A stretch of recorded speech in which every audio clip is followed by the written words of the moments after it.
Mungesa e këtyre vitaminave po ju shkakton dhimbje këmbësh.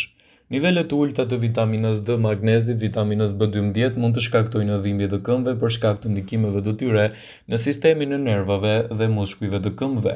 Në këtë video do ju shpjegojmë se si secili prej këtyre mungesave mund të krijojë ndikime negative në shëndetin e këmbëve. Vitamina D është e rëndësishme për shëndetin e kockave dhe të muskujve. Nivelet e ulta të saj shkaktojnë gjendjen e njohur si zbutja e kockave që shkakton dhimbje të muskujve, dobësi dhe shkakton dhimbje në këmbë. Magnezi i ulët shkakton bllokime muskulare dhe dhimbje të tyre. Vitaminat B12 në nivele të ulta çojnë në gjendje siç është anemia dhe mund të ndikojnë në forcimin e ruazave të gjakut.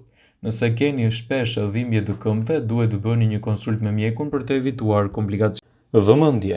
Informacionet në këtë video kanë për qëllim që të plotësojnë, të mos zhvendësojnë këshillat nga mjeku juaj ose ofruesi i kujdesit tuaj shëndetësor, dhe nuk kanë për qëllim që të mbulojnë të